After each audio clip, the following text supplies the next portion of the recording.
Kailangan be the first in the right place. Be the first to advance yourself. Hindi pwedeng pantay-pantay lang kayo. Hindi pwedeng lahat kayo hindi nag-iipon. Hindi pwedeng lahat kayo hindi nag-i-invest. Hindi pwedeng lahat kayo walang sideline.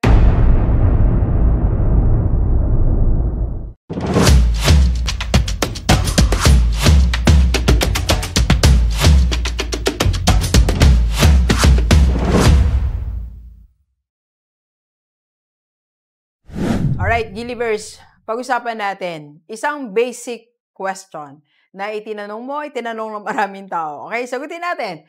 Paano nga ba maging successful? Yan ang tanong natin, Doc. Paano ba talaga ako uunlad? Paano ko ba mararating mga pangarap ko? Paano nga ba ako maging masaya at ang aking pamilya? Alright, so pag-usapan natin. Dito tayo kumuha one of the stories dito sa ating book. Ang istorya ni Bill Gates, okay? Merong isa kasi na nangyari kay Bill Gates na hindi natin masyadong naririnig. Okay? So, ngayon dito sa story, nabasa ko, kaya i-share ko para makita natin ang 3 steps para tayo maging successful. Pinangalanan ko po siyang FSB formula. Okay? So, first, ito po. Tuna natin dito sa first paragraph pa lang. First sentence, ito po ang nangyari, okay? Bill Gates went to one of the only schools in the world that had a computer. So, ito po yung statistics ha. In 1968, there were roughly 303 high school-age people in the world, according to the UN. About 18 million of them live in the United States. About 270,000 of them live in Washington State. 100,000 of them live in the Seattle area. And only about 300 of them attended Lakeside School. Ito po yung school ni Bill Gates. Okay? So, ang first step para tayo magtagumpay, okay? So, ito po be the first in the right place. So, dapat nasa right place ka. Hindi ko sinasabing hindi right place yung ibang school Right place na advance, alright? So, si Bill Gates po ay nagpunta sa isang school na first, okay? Na magkaroon na merong computer. First siya doon sa right place, sa advanced place, okay? So, sa buhay natin, para tayo maging successful, dapat tayo ang first na umadvance. Okay? So, paano, Doc? Halimbawa, kung nasa grupo ka ngayon na magkakaibigan, 10 kayo, 20 kayo, at wala isa man nagbabasa, be the first, okay, na maging advance. Ibig sabihin, ikaw yung unang magbasa. Kung hindi sila nagbabasa, una kang magbasa. Kung hindi sila nag-online study, hindi umaattend ng mga webinar, free seminar, ikaw na ang mauna. Be the first. Okay? So, kung ikaw naman na empleyado, be the first na iangat ang sarili mo. Magkaroon ng higher education. So, tinan mo yung sarili mo ngayon, Gillivers. Okay? Nasa isang group ka, nasa isang community ka. Kailangan be the first in the right place. Be the first to advance yourself. Hindi pwedeng pantay-pantay lang kayo. Hindi pwedeng lahat kayo hindi nag-iipon. Hindi pwedeng lahat kayo hindi nag-i-invest. Hindi pwedeng lahat kayo walang sideline. Ikaw maunang mag-ipon, ikaw maunang mag-invest, ikaw maunang magkaroon ng sideline, ikaw maunang magbasa. Okay? First, in the right place.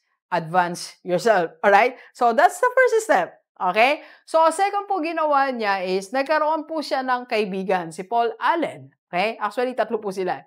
So, they have the study. Okay? So, nag-aral sila.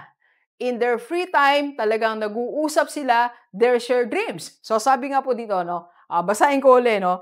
Okay, so meron po ditong isang conversation. Okay, during one of their late night sessions, Allen recalled Gates showing him a Fortune magazine and saying, "What do you think it's like to run a Fortune 500 company?" Allen said he had no idea. Pero ito po, sabi po ni Bill Gates, sabi niya po, "Maybe we'll have our own computer company someday." Okay? So, sa kaka-study nila, nakabuo sila ng pangarap. Okay? Alam nyo, kailangan nag-aaral din tayo. Alright? Kailangan ini-study mo din yung mga successful people. Kailangan meron kang sariling study na nagaganap. May personal study ka. Siya po, nagkaroon siya ng personal study. Alam niyo kung sino una niyang in-study? Successful companies. Ikaw din. Unahin mong aralin yung mga successful na tao. Unahin mong aralin yung mga angat sa'yo, yung mas madaming pera kaysa sa'yo. Unahin mong aralin yung mga mas malaki ang negosyo kaysa sa'yo. And third, okay, ito po, ginawa ni Bill Gates is, you have to build. Hindi rin naman pwedeng puro aral ka lang. Kailangan meron kang nabibuild. So, what do they build? Nag-start na silang mag-build. They start building something from that computer, from that school. Then came Microsoft. Okay? So, you have to build something. Hindi pwedeng nag-aaral-aral ka lang. Pumili ka na isang linya. Then you have to build. Build your own team. Build your social media platform.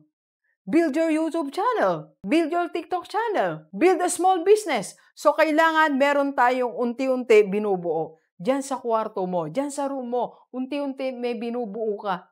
Meron kang konseptong binubuo. Alam nyo ngayon dito sa room ko, this room, dito lahat, nabubuo lahat ng mga pangarap ko. Dito, binubuo ko uli ngayon, relaunching our I Can Change project. So, plano ko magkaroon ng website, magkaroon ng ganito. Marami akong gustong gawin. Dito lahat yan, nabubuo.